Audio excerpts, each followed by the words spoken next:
इस 11 पेज के जो पीडीएफ है म्यूजिक का नोट्स है, इसमें से ज़रूर कम से कम 15 क्वेश्चन आपके एग्ज़ाम में 10 से लेकर 15 क्वेश्चन आपके एग्ज़ाम में ज़रूर आएंगे। इसलिए ये जितना पॉइंट लिखा हुआ सब याद करने के लिए है, तो आप इसको याद कीजिए, इसको आप लिख लीजिए या बार बार इस वीडियो को देखिए तो फ़ायदा होगा। तो उसी तरीके से सारा चीज़ है। तो फर्स्ट क्वेश्चन है कि रंजनी मूर्छना किस स्वर से आरंभ होती है? तो मंत्र नी से रंजनी मूर्छना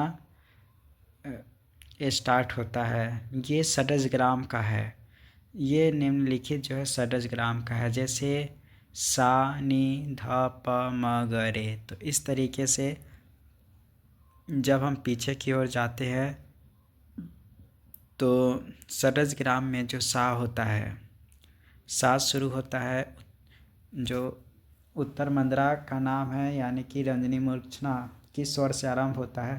तो रंजनी जो है वह निषाद स्वर से आरंभ होता है। फिर सा जो होता है उत्तर मंद्रा, नी होता है रंजनी से, ध होता है उत्तरायता से, शुद्ध षड्जा होता है प से, मत्सरी क्रीता जो होता है वह म से, ये सब। और फिर अश्वक्रांता हो गया ग से, फिर अभिरुद्ध गाता हो गया रे से। अब है जो नी और नीचे गंधार ग्राम का है नी, नी जो होता है वह मार्गी से शुरू होता है, सा होता है वह शुद्ध मध्यमा, फिर कलोपनता जो होता है रे से, और हरीशनावा जो होता है ग से, सावेरी कहा जाता है ये म से। तो यहाँ पर इस तरीके से याद रखना है सबका नाम। शुद्ध षड्जा किस थाट के समान है? असावरी थाट के ये समान है। उत्तर मंद्रा जो है वह काफ़ी के समान, जैसे शुद्ध षड्जा होता है वह काफ़ी जो असावरी थाट के समान है, इस तरीक़ा से उत्तर मंद्रा जो है वह काफ़ी के समान है। रंजनी जो है बिलावल के समान, उत्तरायता किसी के समान नहीं है। शुद्ध षड्जा है वह असावरी के समान, मदसरी क्रीता खमाज थाट के समान, अश्वक्रांता जो हो गया कल्याण थाट के समान है, अभिरुद्ध गाता जो हो गया भैरवी के समान है। अब उसके बाद आप किराना घराना से रिलेटेड कुछ बात को देख लेते हैं। किराना घराना के प्रतिनिधित्व मुराद खां बिनकार और नन्हे ध्रुपदिया जिनके शिष्य थे अली बख्श और मौला बख्श, अब्दुल करीम खां और अब्दुल वहीद खां इसके प्रतिनिधि किए। ये दोनों जो थे वह मीरज के थे। अब्दुल करीम खां और अली बख्श, अब्दुल करीम खां और अब्दुल वहीद खां ये दोनों जो है वह किराना घराना के प्रतिनिधि थे। करीम खां 4 भाई थे, अब्दुल हक, अब्दुल गनी, अब्दुल मजीद और एक स्वयं। तो करीम खां 4 भाई थे। करीम खां के शिष्य में हो गए रामा भाव कुंदोलकर जिसको सवाई गंधर्व कहते हैं, रामा भाव कुंदोलकर जिसको सवाई गंधर्व कहते हैं, सुरेश बाबू माने। तो ये सब करीम खां के शिष्य रह चुके हैं। सवाई गंधर्व के शिष्य जो हो गए भीमसेन जोशी, भीमसेन जोशी हो गए गंगूबाई हंगल, सवाई गंधर्व के ये शिष्य है। करीम खां के शिष्य रामा भाव कुंदोलकर, सुरेश बाबू मानेक। रामा भाव कुंदोलकर को सवाई गंधर्व कहते हैं। तो सवाई गंधर्व जो थे वह करीम खां के शिष्य थे, और सवाई गंधर्व के शिष्य जो हो गए भीमसेन जोशी, गंगूबाई हंगल, बसवराज राजगुरु, ये सब थे। इस घराना के प्रतिनिधित्व हीराबाई बरोदकर, सरस्वती बाई राणे, रज्जब अली खां, उस्ताद अमीर खां, बहरे बुआ, पाकिस्तान की रोशन आला बेगम जो थे वह किराना घराना के थे। इस घराना की विशेषता स्वर की विलंबित बढ़त, चैनदार गायकी, ये सब विलंबित लय प्रधान गायकी, तो इस घराना की विशेषता है। तबला वादक के 6 घराने बात कर लेते हैं जिसको बाज कहते हैं। तो दिल्ली घराना के फेमस हुए सिद्धार्थ खां, प्रतिनिधि सबसे पहले किए दिल्ली घराना के सिद्धार्थ खां। लखनऊ घराना के मोदू खां और बख्शू खां। अजरारा घराना हो गया कल्लू खां और भीरू खां। फर्रुखाबाद घराना के हो गया हाजी विलायत अली खां। पंजाब घराना का लाला भवानी दास और डॉक्टर जाकिर हुसैन पंजाब घराना के, बनारस घराना के राम सहाय मिश्र हो गए। अब गुणांक बात करते हैं। क्रमित दो स्वरों के आंदोलन संख्याओं के अंतर को अनुपात या गुणांक कहा जाता है। जैसे सा से रे के पूछेंगे, जैसे सा रे ग म प ध नि, तो सा कहा गया 240, 270, 300, 320, 360, 400, 450।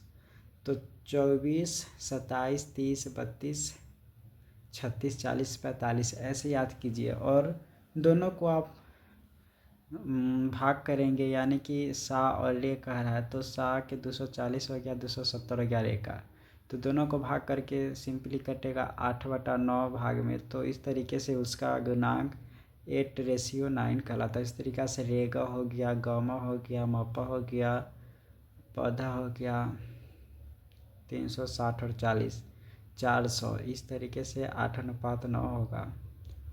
और इसी तरीक़ा से नहीं और सा का था 450 और 480, तो 15/16 होगा। तो इसी को गुणांक कहते हैं। पंडित रमा मात्य ने अपने ग्रंथ स्वरमेल कलानिधि में नाद के 22 भेद स्वीकार किए हैं, जिसे 22 श्रुति के नाम से जाना जाता है।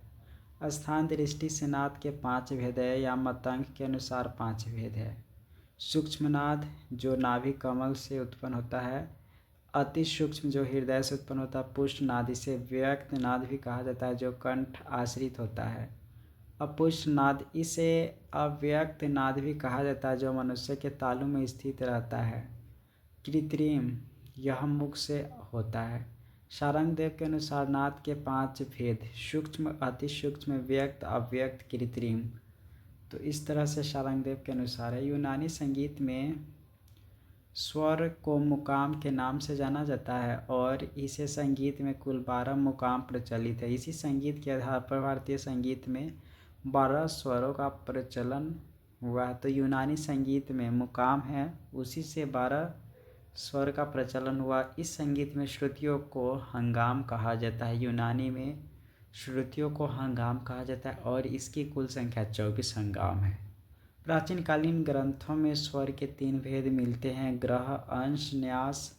श्रुतियों के आधार पर स्वर के 3 भेद है, चतु, त्रि, द्वि, तु, श्रुतिक। और पाश्चात्य संगीत में स्वर को टोन कहते हैं। तो इस तरीके से ये सब पॉइंट जो है वह याद करने के लिए ही है।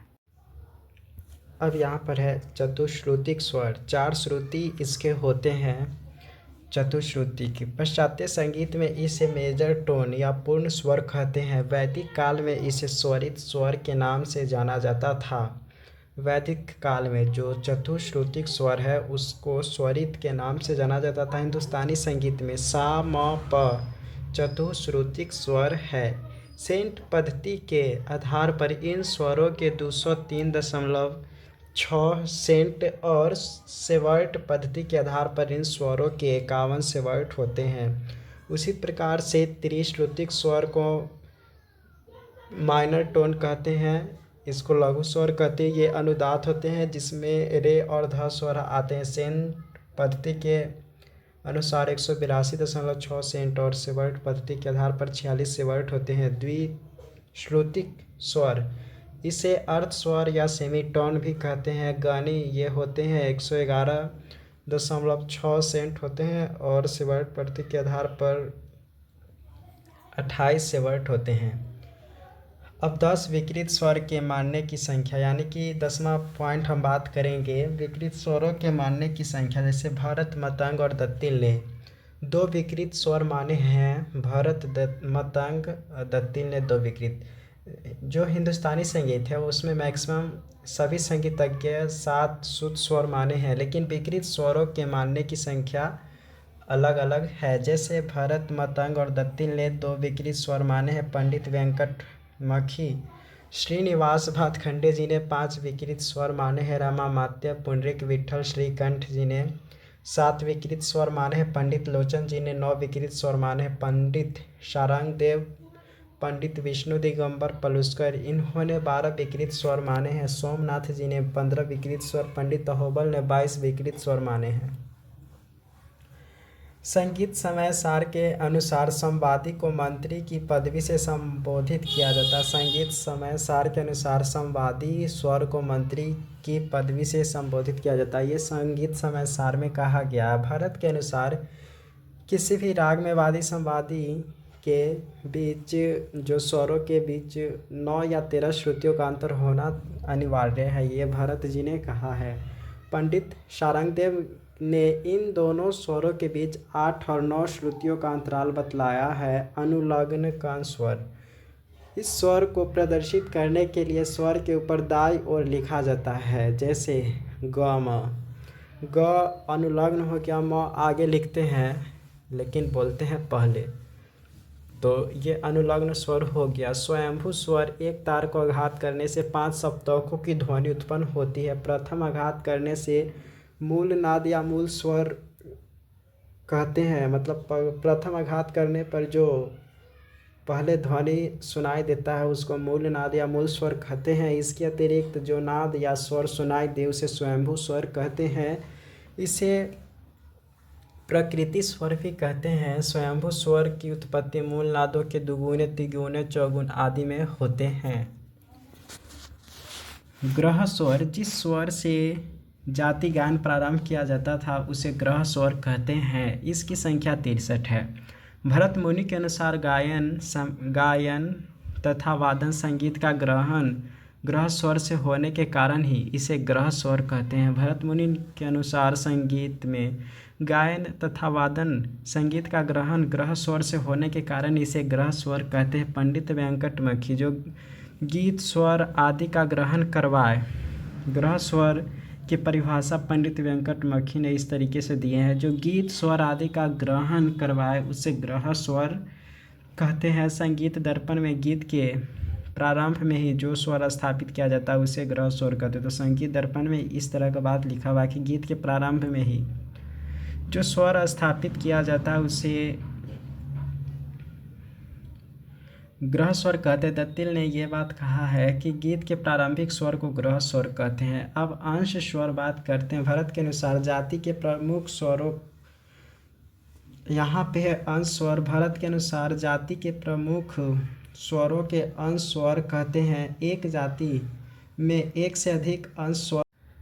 तो अपन्यास स्वर देख लिए। स्वर गीत की विदारी अथवा खंडों की समाप्ति का आधार होता है, या जिस स्वर पर गीत के मध्य भाग की समाप्ति होती है उसे अपन्यास स्वर कहते हैं। ड्रोन स्वर हो गया, जब हम वायुमंडल में किसी वस्तु के द्वारा उत्पन्न सूक्ष्म ध्वनि के आधार पर मानकर गायन प्रारंभ करते हैं तो उसी आधार स्वर को ड्रोन स्वर कहते हैं। भारतीय संगीत में शुद्ध स्वर सप्तक की नेचुरल स्केल कहते हैं, जो कि बिलावल थाट के समान है। पाश्चात्य संगीत में जो शुद्ध स्वर सप्तक होते हैं वह बिलावल थाट के ही समान है, लेकिन कर्नाटकी में बात करते हैं तो मुखाजी या कनकांगी जो है उसके समान कर्नाटकी में शुद्ध स्वर सप्तक है, मुखाजी या कनकांगी के समान। पाइथागोरियन स्केल, ग्रीक दार्शनिक थे, उन्होंने ही पाइथागोरियन स्केल दिए थे। उन्होंने तत्व वाद्य यंत्र रचना किए। उनके 2 सिद्धांत थे, लॉ ऑफ ऑक्टेव जो सा से लेकर सीधे सा पर जाता है, लॉ ऑफ फिफ्थ जो सा से पद तक होते। तो पाइथागोरियन स्केल ये होता है।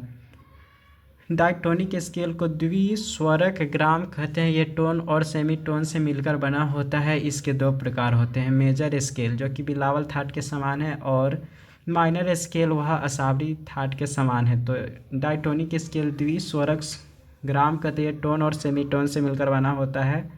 इसके 2 प्रकार होते हैं, मेजर स्केल और माइनर स्केल, जो कि बिलावल थाट के समान होता है। मेजर और माइनर असावरी थाट के समान। क्रोमैटिक स्केल, इसे अर्धस्वरक ग्राम भी कहते हैं। जब सप्तक के सभी स्वरों का स्थान क्रमानुसार हो तो उसे क्रोमैटिक स्केल कहते हैं। क्रोमैटिक स्केल में हो गया अर्धस्वरक ग्राम, जब सप्तक के सभी स्वरों के स्थान क्रमानुसार हो तो उसे क्रोमैटिक स्केल कहते हैं। इस सप्तक में प्रत्येक स्वरों की दूरी सेमीटोन होती है। जो यहाँ पर क्रोमैटिक स्केल है इसमें क्रमानुसार रहता है सभी स्वर, और इस सप्तक में प्रत्येक स्वर की दूरी 1 सेमीटोन रहती है। टेम्पर्ड स्केल हो गया सम सागरित ग्राम, इसमें सभी स्वरों की दूरी एक समान ही होती है। इसका निर्माण ऑर्केस्ट्रा के ध्यान में रखकर किया। इस स्केल के आधार पर हारमोनियम का निर्माण हुआ है। इस स्केल में प्रत्येक स्वरों की दूरी 100 सेंट होती है। पेंटोनिक, हेक्सोटोनिक, हेप्टोनिक के स्केल में 5 5, 6 6, 7 7 क्रमशः स्वरों का ये जाति होती है। देसी भाषा में गमक को वाक कहकर पुकारा जाता है। तीसरे शब्दों में किसी स्वर के उसके पूर्ववर्ती या परवर्ती स्वरों के आश्रय के साथ एक या एक से अधिक बार उच्चारण करने की विधि, मतलब जो विधा को गमक कहते हैं। गमक के प्रकार है इस तरह से, जैसे भारत भाष्यम, संगीत सुधाकर, समयसार में गमक के 7 प्रकार बताए गए हैं। दक्षिण संगीत में 10 प्रकार बताया गया है।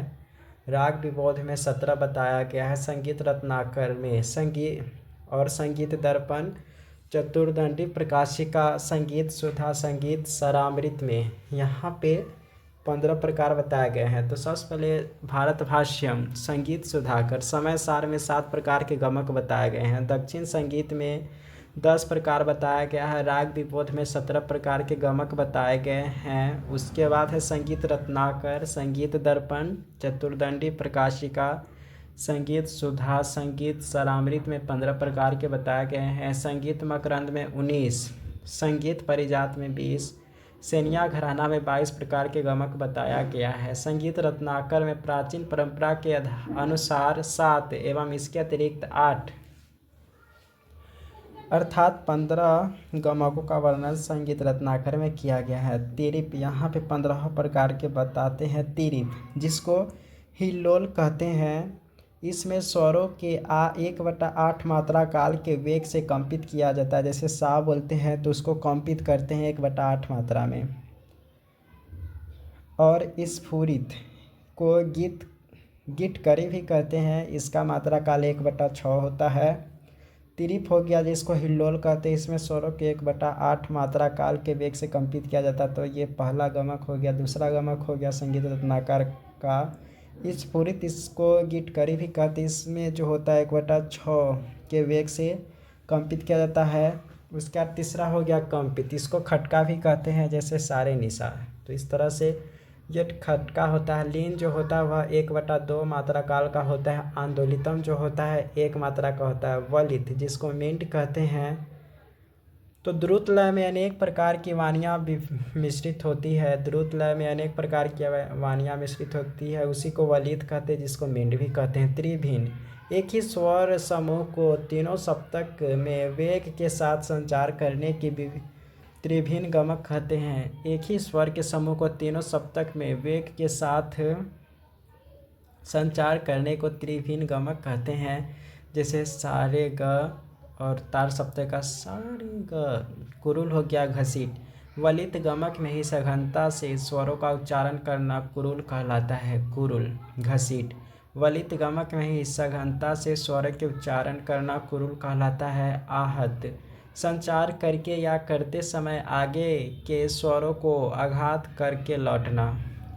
आहत हो गया संचार करके या करते समय आगे के स्वरों को आघात करके लौटना, ये आहत कहलाता है। उल्लासित गायन क्रम में एक स्वरों को छोड़कर दूसरे स्वरों को क्रमानुसार। उल्लासित हो गया गायन क्रम में एक स्वरों को छोड़कर दूसरे स्वर को क्रमानुसार प्रयोग करना उल्लासित कहलाता है। जैसे सागर एमा। प्लावित 3/4 आंदोलन करते तो वह प्लावित कहलाता है गमक। उसके बाद हुमफित जिसको गुम्फित भी कहते हैं, स्वरों का आंदोलन जो मनोहारी और हुंकार युक्त हो वह गंभीर हो तो वह हुमफित कहलाता है। मुद्रित गुनगुनाना को ही मुद्रित कहते हैं। नामित हो गया जब स्वर मेंढ की तरह चलकर अपने स्थान से नीचा हो जाए उसे नामित कहते हैं, जैसे सानी निधा। मिश्रित सब मिक्स करते तो उसको मिश्रित गमक कहते हैं। 10 विध तान बात करते हैं। दक्षिण संगीत में प्रसिद्ध 10 विध तान। तो सबसे पहला हो गया आरोह में तान करते अवरोहन तान। तीसरा ढालू कहते हैं, ढालू तान कहते हैं, इसको लांघते हैं, जैसे सारे सागर साम। स्फुरितम हो गया 2-2 बार उच्चारण करते हैं तो वह स्फुरितम कहलाता है। शिव पुच्छम जिसको त्रिपुच्छम भी कहते हैं, 3-3 बार सा सा सा रे रे रे ये होता है। फिर है कंपितम, कंपित करके गाते हैं, जैसे सा। त्रिपुच्छम को शिव पुच्छम भी कहते हैं। स्फुरितम में 2-2 बार उच्चारण करते हैं। ढालू जब लांघते हैं स्वर को तो ये होता है। उसके बाद है कंपितम में कंपित करके गाते, जैसे सा रे।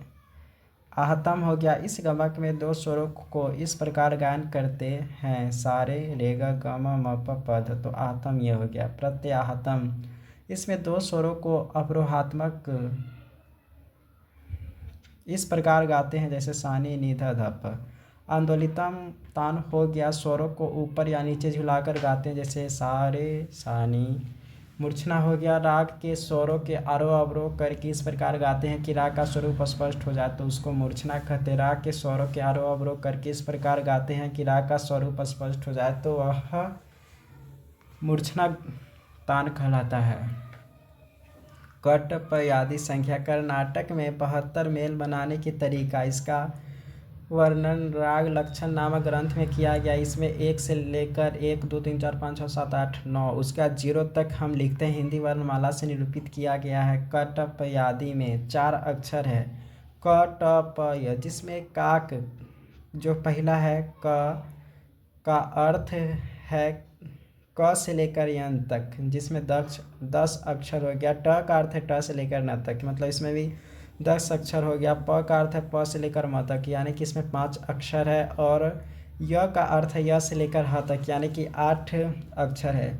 मेल की संख्या ज्ञात करने के लिए किसी भी मेल के प्रारंभ का 2 अक्षर लिया जाता है, यानी कि मेल की संख्या ज्ञात करने के लिए किसी भी मेल के प्रारंभ का 2 अक्षर लिया जाता है, और उसके क्रम को गिनकर प्रथम अक्षर को, और उसको आप गिनिए, और उसके प्रथम अक्षर को इकाई अंक एवं दूसरे अक्षर को दहाई मानकर मेल संख्या ज्ञात किया जाता है। जैसे खरहर प्रिया का 22 हो गया, मायामालव गौर का 15 आदि इस तरीके से निकाला जाता है। यहाँ पे लयकारी बात करते हैं। पौन गुण हो गया 3/4, आर लय हो गया 3/2, कुवार हो गया 5/4, बियार हो गया 7/4, और सवा 2 गुण हो गया 9/4, पौने 3 गुण हो गया 11/4। तो इस तरीके से लयकारी होते हैं। चौगुन पौन गुण 3/4, आर गुण हो गया 3/2, कुवार हो गया 5/4, बियार हो गया 7/4, सवा 2 गुण हो गया 9/4, पौने 3 गुण हो गया 11/4। गत बात करते, स्वर एवं ताल दोनों पे होता है ये गत। बाज के अकॉर्डिंग मुलायम बोलों की ऐसी रचना जिसमें बोलों का विस्तार न किया जा सके उसे गत कहते हैं। जिस प्रकार दिल्ली बाज में कायदे और पेशकार बजाई जाती है, उसी प्रकार पूरब बाज में यानी कि फर्रुखाबाद गत का वादन किया जाता है। बाज में परंग, चक्रदार, द्विपल्ली यानी कि 2 लय, त्रिपल्ली 3 लय, चौपल्ली 4 लय, 2 मुही आदि गतों के प्रकार है। गतों में तिहाइयों का प्रयोग नहीं होता है, गतों में तिहाइयों का प्रयोग नहीं होता। पखावज में नो यूज गत, मतलब पखावज में गत का यूज नहीं किया जाता है। गत के प्रत्येक स्वर पर मिजराफ के बोल होते हैं, जैसे सा सा रे ग ग प प या दिर दार दिर दा दिर दारा। गत के 2 प्रकार होते हैं, मसीद खानी गत और रजा खानी गत। मसीद खानी गत को विलंबित गत कहते हैं। मसीद खा के पिता फिरोज खा, इसको फिरोज खानी गत भी कहते हैं, क्योंकि मसीद खा के पिता के नाम था फिरोज खा, और फिरोज खा का उपनाम था दारंग, सो अल्सो कॉल फिरोज खानी गत। 16 मात्रा के ताल का प्रयोग फिरोज मसीद खानी गत में किया जाता है। इसका प्रारंभ खाली के 3 मात्रा के बाद यानी कि 12वीं मात्रा से शुरू होता है। इस गत का वादन करने के लिए 5 मुखरा अनिवार्य है। कम से कम इसके बोल दिर दा रा दा दा रा, तो इस तरह के होना चाहिए। इस गत के वादन में जोर तोड़ विस्तार आदि का प्रयोग किया जाता है। प्रकृति इसकी गंभीर होती है, जो ध्रुपद से मिलता जुलता है। नोम तोम से इसे पश्चिमी बाज कहते हैं या दिल्ली बाज भी कहते हैं। मसीद खानी गत को इसी गत की धारा से जयपुर घराने की सृष्टि हुई। राजा खानी गत द्रुत पूर्वी बाज अथवा लखनऊ बाज। राजा खानी गत द्रुत पूर्वी बाज या लखनऊ बाज कहते हैं। दिर दार दा, इसमें भी 5 मुखरा चाहिए।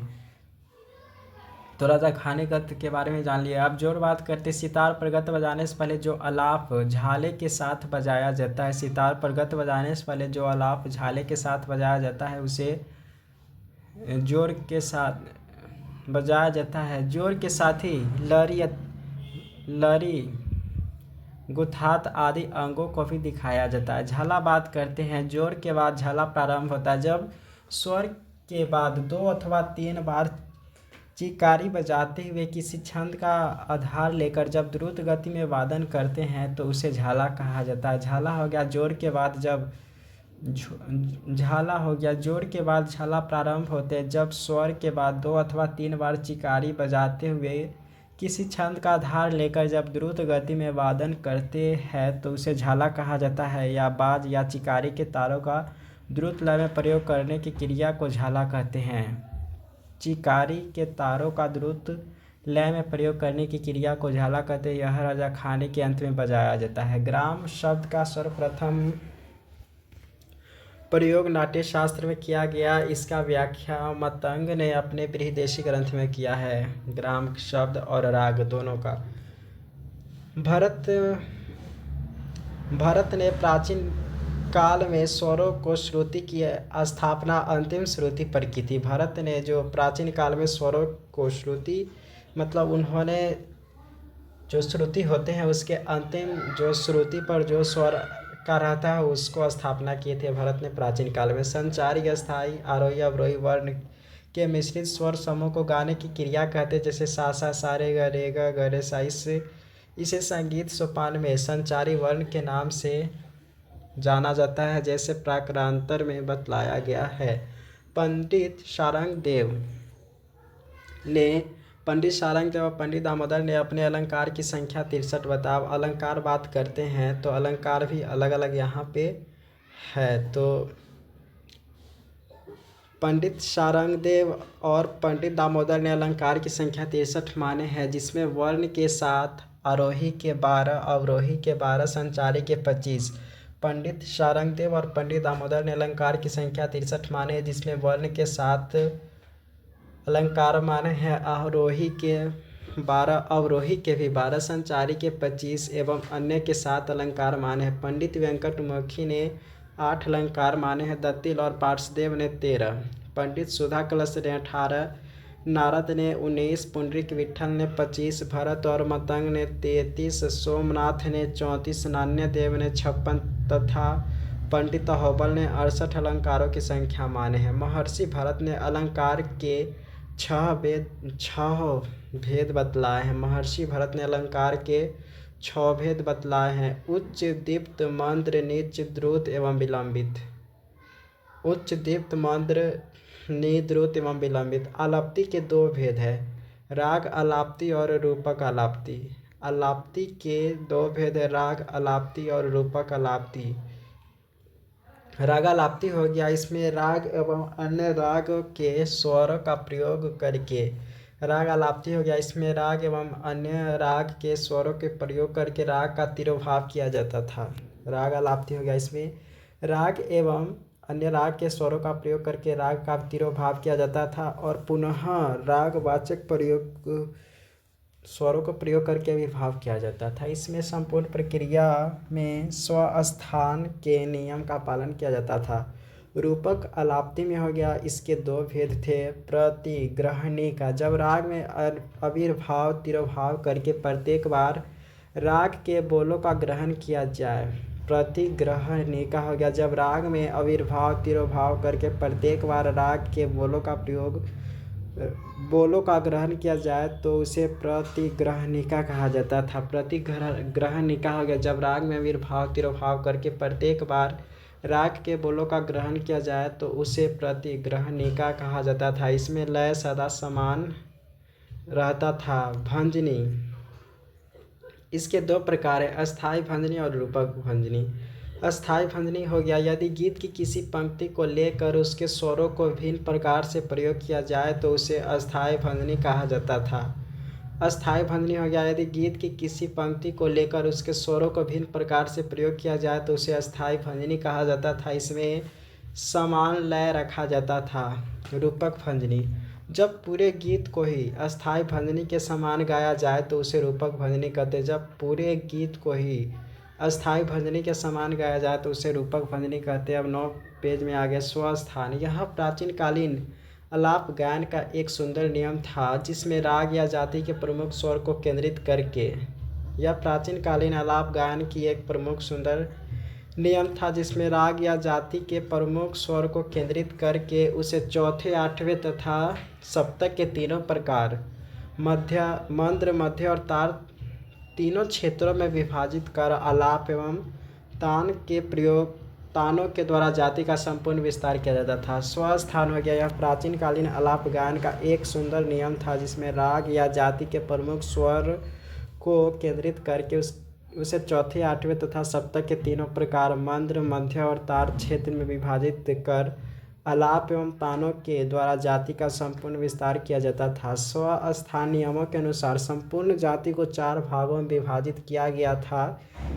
संगीत रत्नाकर के अनुसार अंश स्वर पर ही समस्त जाति गायन निर्भर करता था। इस स्वर को अस्थाई स्वर भी कहा जाता था। अस्थाई या अंश से चौथा स्वर अस्थाई या अंश से चौथा स्वर द्वयार्ध, 8वां स्वर द्विगुण और द्वयार्ध और द्विगुण के मध्य में जो स्वर स्थित रहता है उसे अर्ध स्थित स्वर कहा जाता था। इस आलाप पद्धति में पहले चरण में अंश स्वर के आसपास किया जाता था।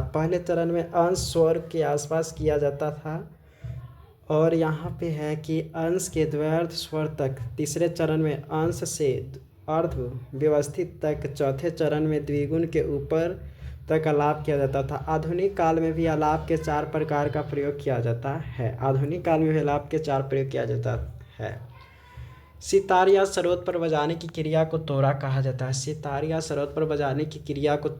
जाता है। तान शब्द का सर्वप्रथम उल्लेख नारदीय शिक्षा ग्रंथ में पर्याप्त होता है। इस ग्रंथ के चौथे अध्याय में सप्त स्वर, 3 ग्राम, 21 मूर्छना और 49 तानों का उल्लेख किया गया है। तो यहाँ पर नारदीय शिक्षा ग्रंथ के बारे में कहा गया है कि तान शब्द का सबसे पहले उल्लेख हुआ नारदीय शिक्षा में। बृहदेशी में जो हुआ राग का पहली बार उल्लेख हुआ है और नारदीय शिक्षा में चौथे अध्याय में जो है उसमें 7 स्वर के बारे में, 3 ग्राम के बारे में, 21 मूर्छना के बारे में, 49 तानों का उल्लेख किया गया। नान्य देव के अनुसार देव की आराधना के लिए उस समय ताने कही जाती थी जिससे पुण्य की प्राप्ति होती थी। वैदिक काल में स्वरों की संख्या के आधार पर तान के 7 प्रकार थे। आर्चिक तान, गाथिक तान, सामिक तान, स्वरांतर तान, औडव तान, षाडव तान, संपूर्ण तान।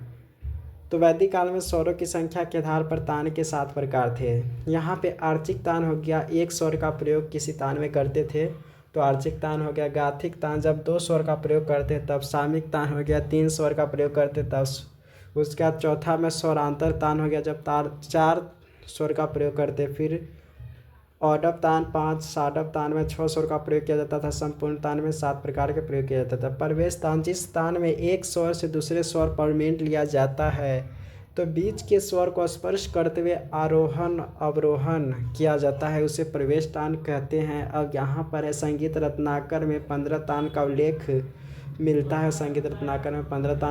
मिलता है। निग्रह तान, जिस तान में स्वर से जब दूसरे स्वर पर मेल लिया जाता है तब बीच के स्वर को छोड़ दिया जाता है।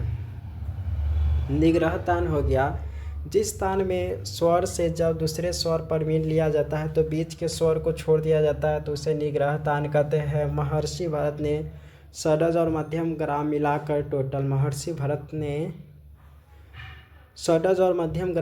84 तानों का वर्णन किया है, जिसमें षडज ग्राम के 28, षाडव षडज ग्राम के 28 षाडव और 21 औडव अर्थात कुल 49 तान, अथवा मध्यम ग्राम के 21 षाडव और मध्यम ग्राम के जो 21 षाडव का तान, 14 औडव का अर्थात कुल 35 तान माने हैं मध्यम ग्राम में और षडज ग्राम में टोटल 49 माने। इसी प्रकार उन्होंने कुल 49 षाडव और 35 औडव तान माने हैं। वर्तमान समय में मुख्य रूप से 2 प्रकार की तानों का प्रचलन है। रागांग तान, ये तान तार सप्तक से प्रारंभ होकर मध्य सप्तक की ओर जाता है। रागांग तान, ये तान तार सप्तक से प्रारंभ होकर मध्य सप्तक की ओर जाता है। इसे अंतरे की तान भी कहा जाता है। अंतरे की तान, जिसको अंतरा में गाते हैं। पंडित शारंग देव ने तान के एक नए प्रकार का वर्णन किया है। पंडित शारंग देव ने तान के एक नए प्रकार का वर्णन किया जिसे मेरुखंड तान कहा जाता है, जिसके अंतर्गत 7 स्वरों से कुल 5040 यानी कि 5040 तानों की उत्पत्ति होती है। मेरुखंड तान कहा जाता है। 5040 तानों में से किसी भी संख्या यानी कि 535 के आधार पर उसके स्वरूप ज्ञात करने की विधि को नष्ट कहते हैं। यहाँ पे है कि 50-40 तानों में से किसी भी संख्या 535 के आधार पर उसके स्वरूप ज्ञात करने की विधि को नष्ट कहते हैं। स्वरूप रेगा सारे के आधार पर संख्या ज्ञात करने की विधि को उद्दिष्ट कहते हैं।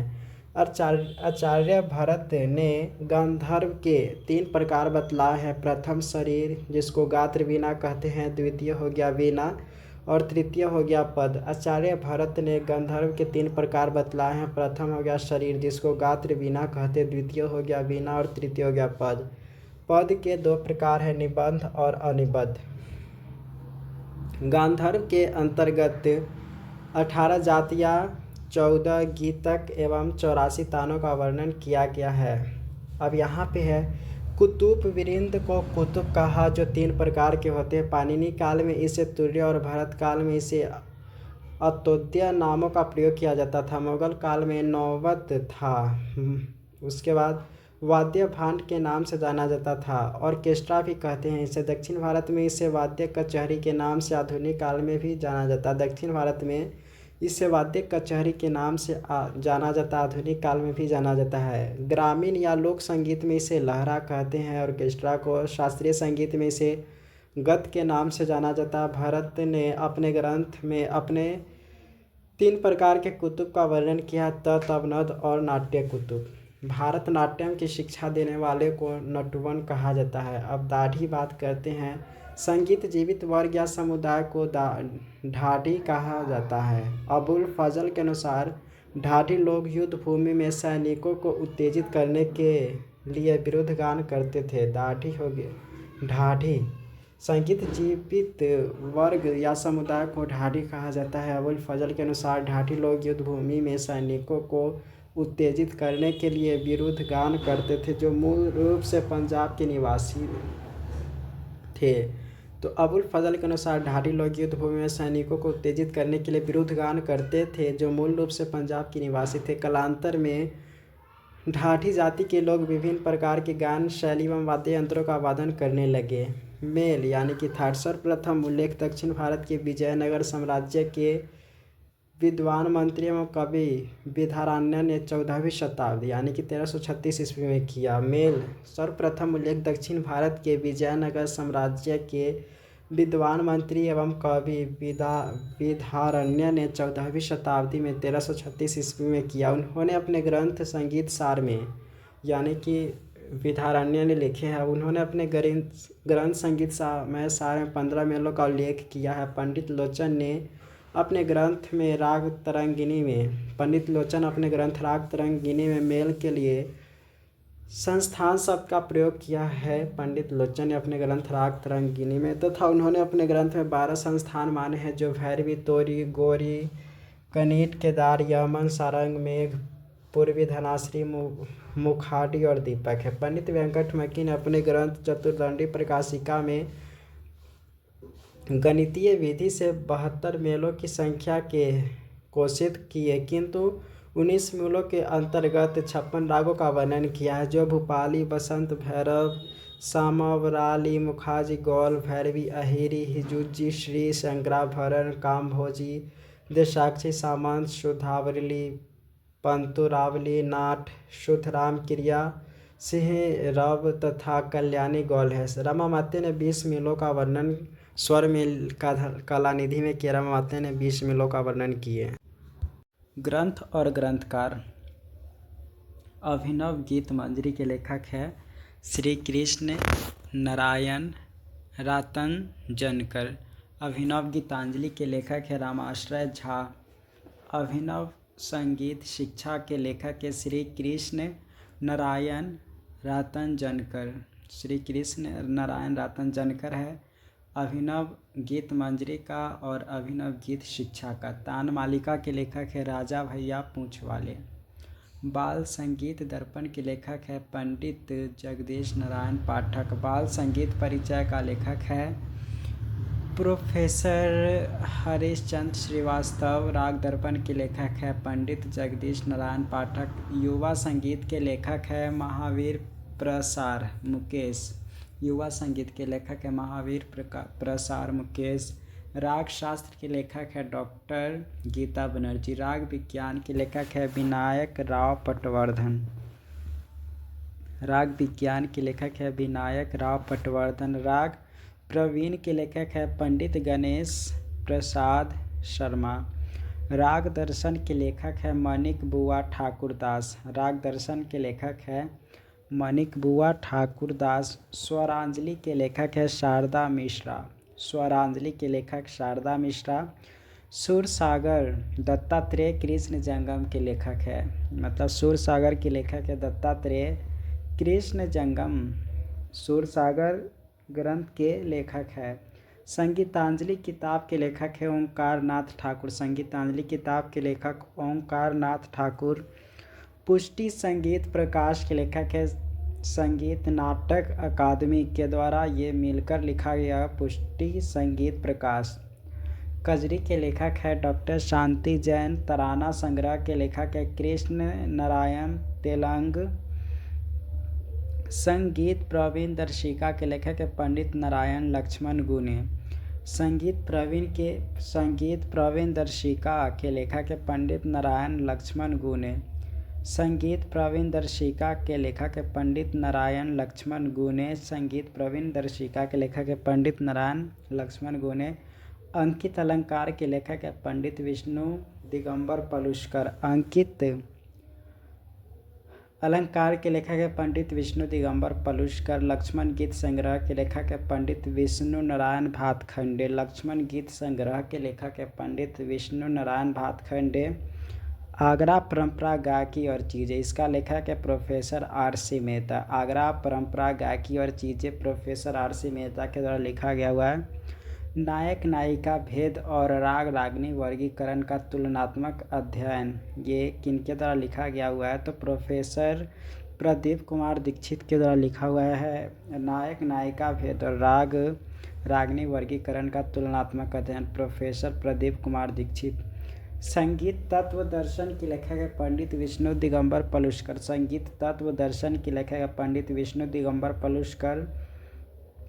सूट प्रबंध के लेखक है महाराणा कुंभा। सूट प्रबंध के लेखक है महाराणा कुंभा। सौतुल मुबारक के लेखक है वाजिद अली शाह। ये ठुमरी के जन्मदाता है। सौतुल मुबारक जो है वाजिद अली शाह लिखे हुए हैं। The music and musical instrument of southern India, इसका लेखक है C.R.D.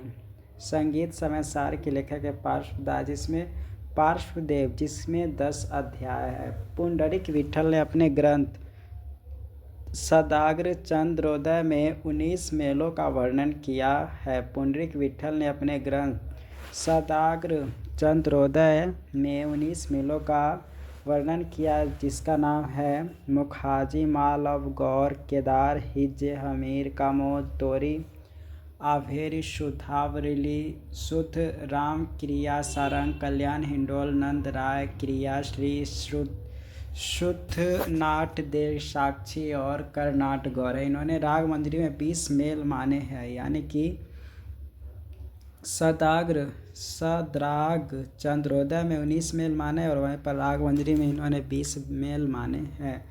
सादिक अली खान ने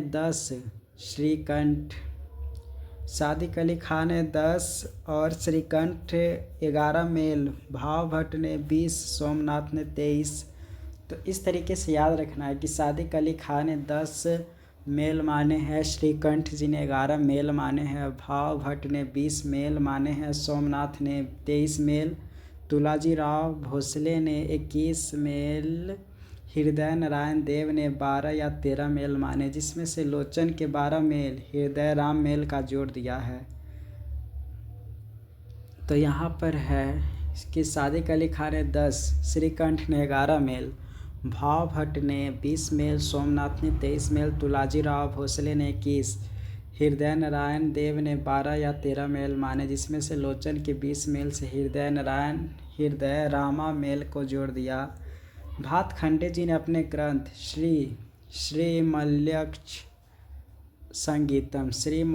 संगीतम में 10 थाटों के नाम एवं उसके स्वर तथा 19 थाटों से 126 प्रमुख रागों का वर्णन भी किया। भातखंडे जी ने सर्वप्रथम बिलावल को शुद्ध स्वर सप्तक के रूप में सवाई प्रताप सिंह ने अपने ग्रंथ राधा गोविंद संगीत सार 1799 से 1804 ईस्वी तथा उसके बाद पटना के मोहम्मद राजा ने सन 1813 ईस्वी अपने ग्रंथ नाग माते आसफी में स्वीकार किया। सर्वप्रथम बिलावल को शुद्ध स्वर सप्तक के रूप में सवाई प्रताप सिंह ने माना। उन्होंने अपने ग्रंथ राधा गोविंद संगीत सार में इन्होंने माने, जो लिखे थे 1789 से 1804 ईस्वी की, तथा उसके बाद पटना के मोहम्मद राजा ने सन 1813 ईस्वी में अपने ग्रंथ नागमाते आसफी में स्वीकार किया। लोचन और हृदय नारायण देव ने संपूर्ण जाति के जो राग होते हैं ब्राह्मण होते हैं, शाडव जाति क्षत्रिय होते, औडव जाति वैश्य एवं मिश्र जाति को राग को शूद्र कहा है। लोचन ने इस तरह की बात बोली। लोचन और हृदय नारायण देव ने। हिंदुस्तानी संगीत में राग की 3 जातियाँ हैं, औडव, शाडव और संपूर्ण। लेकिन कर्नाटकी संगीत में रागों की 5 जातियाँ, जो औडव, शाडव, संपूर्ण, वक्र, संकीर्ण। तो ये जो है कर्नाटकी संगीत में इस तरह से 5 जातियाँ होती है। भारतीय संगीत में रागों की संख्या का निर्धारण नहीं हो सका, लेकिन गणितीय विधि से एक थाट से 289 रागों की उत्पत्ति मानी गई है, जो इस प्रकार है। कर्नाटकी संगीत में पंडित वेंकट मखी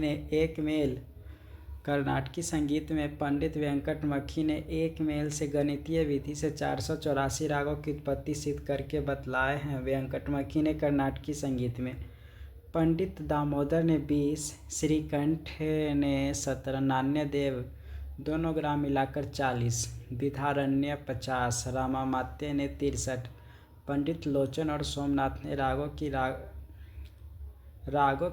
की संख्या 75, हृदय नारायण देव ने 76, पार्श्वदेव ने 101, तुलाजी राव भोसले ने 110, पंडित अहोबल और पंडित विष्णु नारायण भातखंडे ने 122, पुंडरीक विट्ठल ने 158 और पंडित सारंग देव ने रागों की संख्या 264 माने। तो सब अलग अलग माने, तो ये ध्यान रखना। दामोदर ने 20, श्रीकंठ ने 37, नान्यदेव ने दोनों ग्राम मिलाकर 40 राग माने हैं। नान्यदेव ने, श्रीकंठ ने 37, पंडित दामोदर ने 20 माने हैं। विधारण्य 50, रामामात्य ने 63, पंडित लोचन और सोमनाथ ने रागों की संख्या 75, हृदय नारायण देव ने 76, पार्श्वदेव ने 101, तुलाजी राव भोसले ने 110, पंडित अहोबल और पंडित विष्णु नारायण भातखंडे ने 122, पुंडरीक विट्ठल ने 158 और पंडित सारंग देव ने रागों की संख्या 264 माने हैं। संगीत रत्नाकर के अनुसार भसांग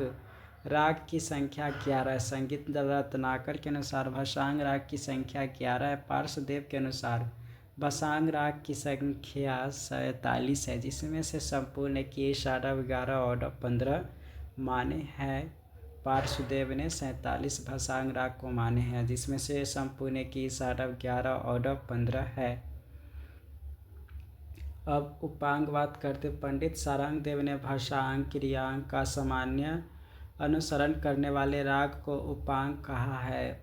उपांग हो गया। पंडित सारंग देव ने भसांग क्रियांग सामान्य अनुसरण करने वाले राग को उपांग कहा है।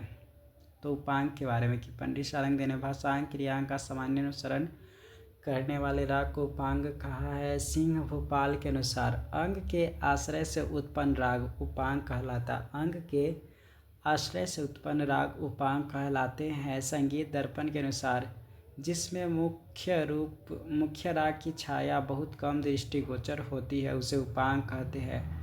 तो संगीत दर्पण के अनुसार जिसमें मुख्य राग की छाया बहुत कम दृष्टिगोचर होती है उसे उपांग कहते हैं। संगीत रत्नाकर के अनुसार उपांग राग 3 है। पार्श्वदेव के अनुसार कुल 31 उपांग राग है, जिसमें से संपूर्ण 18, षाडभ 7 और औडभ 6 है। तो इस तरीके से पार्श्वदेव ने टोटल 31 उपांग राग माने हैं। 4 या 4 से अधिक स्वरों की एक गोलार्ध बनाते हुए द्रुत प्रयोग को खटका कहते हैं। अब मुर्की हो गया दो स्वरों को 2 या 3 बार मुड़ कर प्रयोग करना मुर्की कहलाता है। जैसे रेगा रेगा रेगा, गामा गामा गामा, इस तरीके से ये मुर्की कहलाता है। पंडित सारंग देव ने प्रबंधों को 3 वर्ग में बांटा। शुद्ध, आलिक्रम, विप्रकीर्ण। शुद्ध प्रबंध के 2 प्रकार माने हैं, शुद्ध और सालक। तो यहाँ पर पंडित सारंग देव ने प्रबंधों को 3 वर्ग में बांटा। शुद्ध, आलिक्रम, विप्रकीर्ण। शुद्ध प्रबंध के 2 प्रकार माने हैं, शुद्ध हो गया 8, सालक हो गया 7। शुद्ध जो है वह 8। शुद्ध प्रबंध के 2 प्रकार माने, शुद्ध प्रबंध और सालक शुद्ध प्रबंध। तो शुद्ध प्रबंध हो गया 8, सालक प्रबंध हो गया 7। नाट्य शास्त्र 2 प्रकार के होते हैं, सकांक्ष और निराकांक्ष। नाट्य शास्त्र में 2 प्रकार के काकों का वर्णन किया गया हुआ है, सकांक्ष और निराकांक्ष। नाट्य शास्त्र भरतकृत है, तो उसी में नाट्य शास्त्र में ही टोटल 33 अलंकार माने हुए हैं। भरत ने 2 प्रकार के काकों, सकांक्ष और निराकांक्ष। कुतुब यानी कि उन कुतुब को उन्होंने 3 भाग में बांटे थे, तत्, अवनद और नाट्य। नारदीय शिक्षा में 7 स्वर, 21 मूर्छना, 49 स्थान का वर्णन है। नारदीय शिक्षा में 7 स्वर, 21 मूर्छना, 49 स्थान का वर्णन है।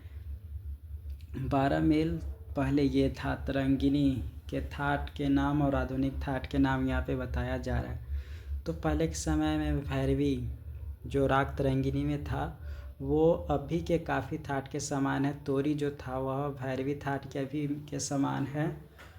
और कर्नाट जो राग तरंगिणी में वर्णित था वह कर्नाट खमाज थाट के समान है।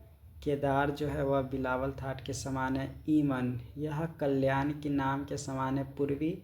पूर्वी उस समय कहा जाता था राग तरंगिणी में जो वर्णन है, और अभी भी वही कहा जाता है। मुखारी को असावरी अभी कहा जाता है, लेकिन राग तरंगिणी में उस असावरी को मुखारी कहा जाता है। पूर्वी थाट दक्षिण के चित्राम्बरी मेल से मैच करता है।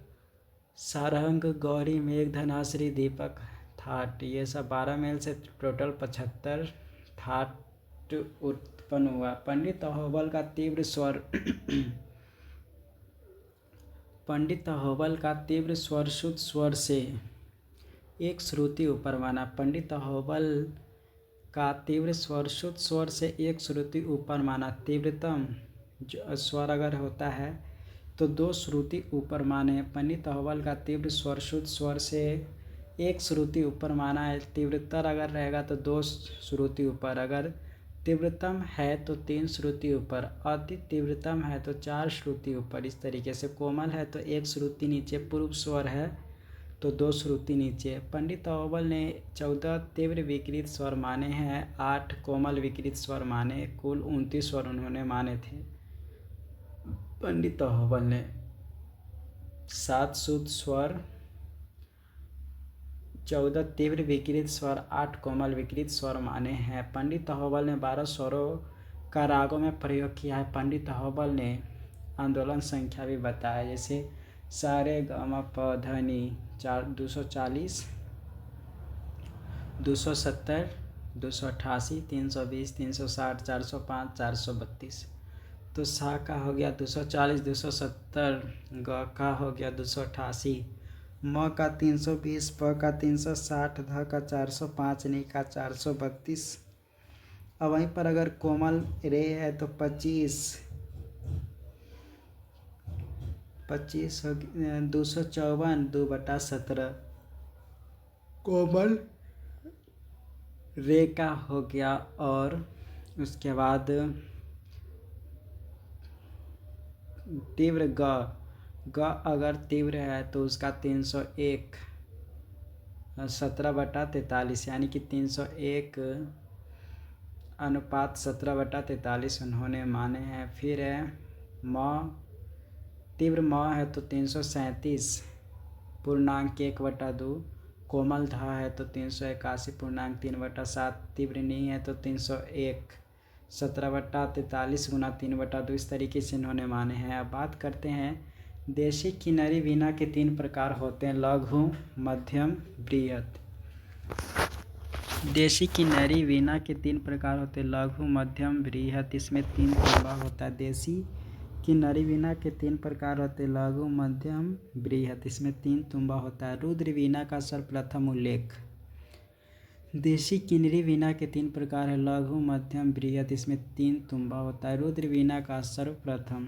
तो देशी किन्नरी वीणा के 3 प्रकार है, लघु, मध्यम, बृहत। बृहत में 3 तुम्बा होता है। रुद्र वीणा का सर्वप्रथम उल्लेख नारद कृत संगीत मकरंद में मिलता है। रुद्र वीणा का सबसे पहले उल्लेख उसी में मिलता है। रुद्र वीणा में 19 से लेकर 24 पर्दे होते हैं। रुद्र वीणा में 19 से 24 पर्दे होते हैं। सरस्वती वीणा को तंजौरी वीणा भी कहते हैं या रघुनाथ वीणा भी कहते हैं। कर्नाटक में सरस्वती वीणा का यूज होता है। सरस्वती वीणा में जो पर्दा होता है वह 24 पर्दा होता है सरस्वती वीणा में, लेकिन वहीं पर रुद्र वीणा में 19 से 24 पर्दे होते हैं, लेकिन सरस्वती वीणा में 24 पर्दे होते हैं। किन्नरी वीणा के 2 प्रकार हैं, मार्ग और देशी। मार्ग किन्नरी वीणा के भी 2 प्रकार है। मार्ग किन्नरी वीणा के भी 2 प्रकार है, लघु और बृहती।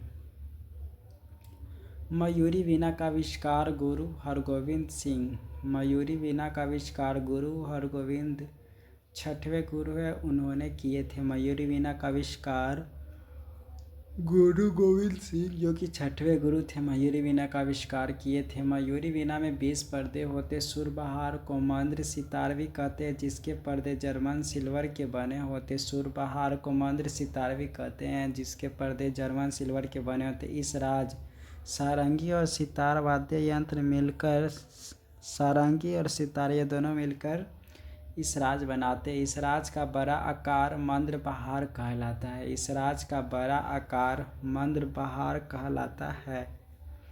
इस राज का बड़ा आकार मंद्र बहार कहलाता है। नाट्य शास्त्र के 30वां अध्याय में सुशील वाद्यों का वर्णन मिलता है। नाट्य शास्त्र के जो 30वां अध्याय है, 30वां अध्याय में सुशील वाद्यों का वर्णन मिलता है। पंडित अहोबल ने श्रुतियों को 5 वर्गों में विभाजित किया गया है।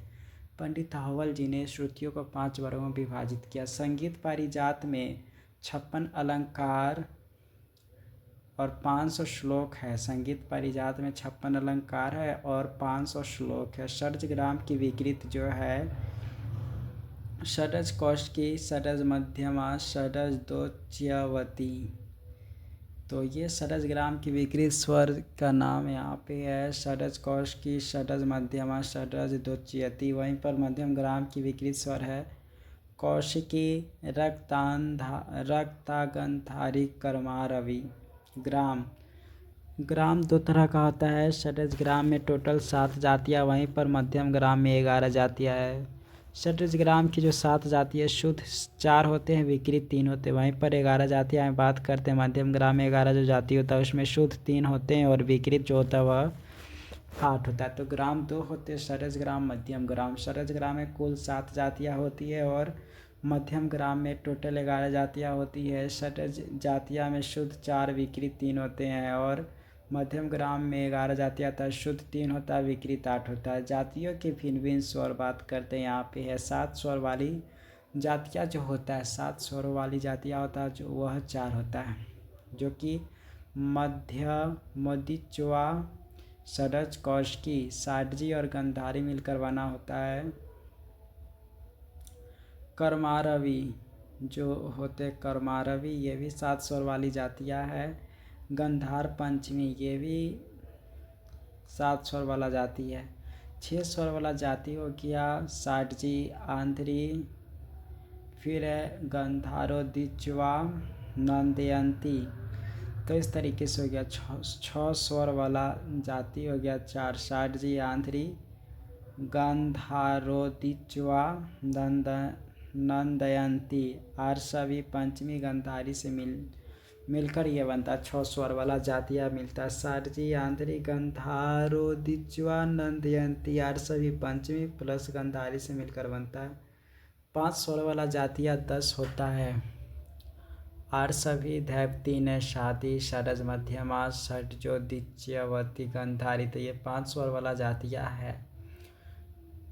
कैशिक जाति का निर्माण जो होता है वह शारजी गंधारी मध्यमा पंचमी धैवती न शादी यानी कि सारे सा ग म प ध नी रे के छोड़कर कैशिक जाति का निर्माण होता है। सारंग देव के अनुसार जिस स्वर पर गीत का प्रथम हिस्सा समाप्त होता था उसे संवादी संन्यास स्वर या अनुवादी संन्यास स्वर कहते। सारंग देव के अनुसार जिस स्वर पर गीत का प्रथम हिस्सा समाप्त होता था उसे संवादी संन्यास स्वर या अनुवादी संन्यास स्वर कहते हैं। सारंग देव के अनुसार गीत का अंतिम स्वर जो होता है वह विन्यास स्वर कहलाता है। गीत का अंतिम स्वर विन्यास स्वर कहलाता है। अंतर्मार्ग जाति के 10 लक्षणों को पालन करते हुए तिरोभाव आयुर्भाव दिखाना, ये अंतर्मार्ग हो गया। जाति के 10 लक्षणों को पालन करते हुए तिरोभाव आयुर्भाव दिखाना कहलाता था अंतर्मार्ग। आज सभी जाति में चचत पुट ताल का प्रयोग किया जाता है। आज सभी जाति में चचत पुट ताल का प्रयोग किया जाता है। शारजी पंचपानी ताल में आता है। शारजी जो होता है वह पंचपानी ताल में आता है। गंधारी मध्यमा धैवती चचत पुट ताल में यह आता है। शारजी पंचपानी ताल में आता है। गंधारी मध्यमा धैवती चचत पुट ताल में आता है। स्टाफ स्वरलिपि पद्धति का विकास न्यूमन से हुआ है। इसका उत्पत्ति मिस्र में हुआ और विकास जो हुआ यूरोप में। मिस्र में उत्पत्ति और विकास जो हुआ यूरोप में, पहले मिस्र तब यूरोप। स्टाफ स्वरलिपि पद्धति का विकास हुआ न्यूमन स्वरलिपि पद्धति से। 2 प्रकार के मॉडरेंट होते हैं, अपर मॉडरेट। अगर ग पर मुर्खी बताना है तो अपर इस तरीके से उल्टा भी लिखेंगे। लोअर मॉडरेंट दिखाना होगा तो उसको सीधा भी लिखेंगे, तो मगर रेगा और रेगा मगर इस तरीके से लिखेंगे। हर्ष्य का मूर्छना प से शुरू होता है। हर्ष्य का जो हृष्य का मूर्छना जो होता है वह प से शुरू होता है, तो प धनी सारे ग म ग रे सानी ध प, तो हृष्य का मूर्छना प से शुरू होता है। भारत के अनुसार मूर्छना के प्रकार इस तरीके से शुद्धा सांतरा सकाकली साधारणा, तो इस तरीके से शुद्धा सभी स्वर शुद्ध होते हैं। सांतरा में बात करते हैं अंतर्गंधार और अन्य स्वर शुद्ध होते हैं। सकाकली में हो गया काकली निषाद और अन्य स्वर शुद्ध होते। साधारणा में इस तरीके से होता है। फिर 56 मूर्छनाएं होते हैं। दत्तिल तथा मतंग आदि के अनुसार मूर्छना के भेद। दत्तिल तथा मतंग आदि के अनुसार मूर्छना के भेद इस तरीके से। पूर्णा जो गया सभी स्वर शुद्ध होते हैं। सांतरा अंतर्गंधार और अन्य स्वर शुद्ध। फिर उसके बाद सकाकली में काकली निषाद इसमें होते हैं, अन्य स्वर शुद्ध होते हैं। फिर उसके बाद साधारण क्रियता, तो दत्तिल के अनुसार इस तरीके से था जैसे भरत के अनुसार लगभग था। साधारण क्रियता था अंतर ग और काकली निषाद और ऊपर से अन्य स्वर शुद्ध होते साधारण क्रियता में। मध्यम ग्राम के स्वर है जैसे म से शुरू होते म प ध नि सारे ग, तो सारे म प ध, म का 4 प का 3 ध का 4, 434 2 432 ऐसे भी याद कर सकते। 434 2 432। सब डोमिनेंट कोड म ध सा, तो यहाँ पे मध्यम ग्राम के स्वर हो गया 4 3 2 4 3 4 2, तो ऐसे याद कर सकते 4 3 2 4 3 4 2। खाली प और ध वाला इस तरीके से बदल जाता है। सब डोमिनेंट कोड हो गया म ध सा, इस तरीके से तीनों मिलाते हैं तो सब डोमिनेंट कोड कहलाता म ध सा। टॉनिक कोड हो गया सा ग प, मूल स्वर इसमें प होता है। सब डोमिनेंट में मूल स्वर म होता है। पाश्चात्य संगीत में अति विलंबित को जार्गो शब्द कहा जाता है। साधारण विलंबित को अदांता कहा जाता है। साधारण लय को एग्रो कहते हैं, मध्य लय को मॉडरेट कहते हैं, द्रुत लय को विवो कहते हैं, अति द्रुत लय को प्रेस्टो कहते हैं। अवनद वाद्य हो गया, जिस उदाहरण membranophone, kettle drum, side drum, snare. घन वाद्य हो गया idiophone, castanet, xylophone, tubular bell. तो अवनद्य वाद्य हो गया membranophone, kettle drum, side drum, snare. घन वाद्य हो गया idiophone, castanet, xylophone, tubular bell. ये घन वाद्य का उदाहरण है, याद रखना है। Idiophone, castanet, xylophone, tubular bell. घन वाद्य क्या ये सब उदाहरण है। Idiophone, castanet, xylophone, tubular bell. अब दक्षिण में ध्रुपद को पद्म कहते हैं। दक्षिण में ध्रुपद को पद्म कहते हैं और ख्याल को शैली कहते हैं। दक्षिण में ध्रुपद को पद्म कहते हैं और ख्याल को शैली कहते हैं। दक्षिण भारत संगीत में 10 प्रकार के गमक का प्रयोग किया जाता है। आरोहण, अवरोहण, स्फुरित, शिपुक्षम, फिर है डालु, आहतम, प्रत्यातम, कंपितम, मूर्छना, आंदोलितम। राग सिंधु भैरवी को हिंदुस्तानी से कर्नाटकी संगीत में ग्रहण किया गया। राग सिंधु भैरवी को हिंदुस्तानी संगीत से कर्नाटकी संगीत में ग्रहण किया गया। राग सिंधु भैरवी जो हिंदुस्तान में प्रयोग होता था उसको दक्षिणी संगीत में प्रयोग करने लगा। कर्नाटकी संगीत में राग के 10 लक्षण होते हैं। इसमें ताल के विस्तार को लघु की मात्रा पर आधारित होती है। कर्नाटकी संगीत में जो ताल का विस्तार होता है यह लघु की मात्रा के आधार पर होता है।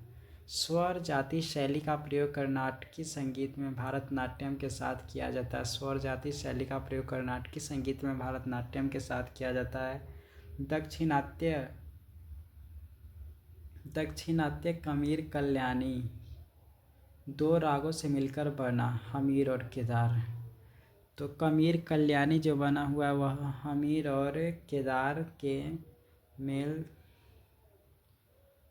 हमीर कल्याणी 2 रागों से मिलकर बना, हमीर और केदार से। दक्षिण का राग नारायणी या भागी बसंत मुखारी है जो हिंदुस्तान में आया।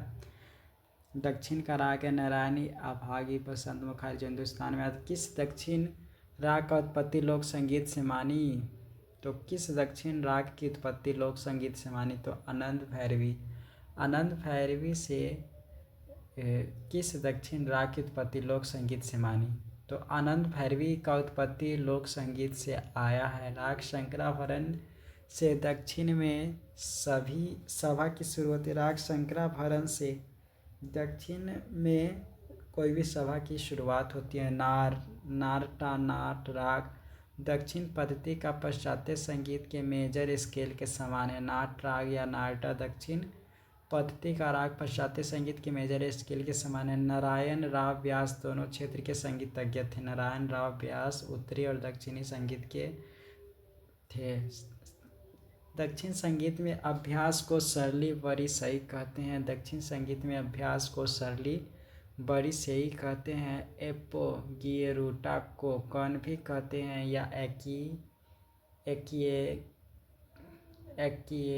केचर कहते हैं। एपो ग्यूटेरा को कौन सोर या केचर कहते हैं। फिर इन्वर्टेड टर्न चिन्ह लगाना मतलब उसके बाद खटका बजाया जाता है। मॉडरेंट 3 स्वरों की मुर्की को कहते हैं। Term symbol value. Whole note मतलब 4, इसको 0 से बताते हैं जिसका मतलब होता है 4 मात्रा।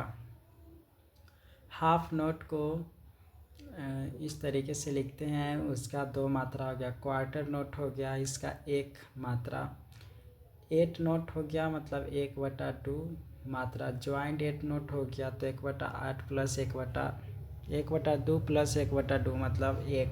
ज्वाइंट नोट का ये मतलब 16 नोट हो गया 1/4 बीट। ज्वाइंट 16 नोट हो गया 1। तो इस तरीके से यहाँ पर जो था याद करने वाला पॉइंट देख लिया। इसे पढ़ने के लिए सब्सक्राइब जरूर कीजिए। Thank you so much.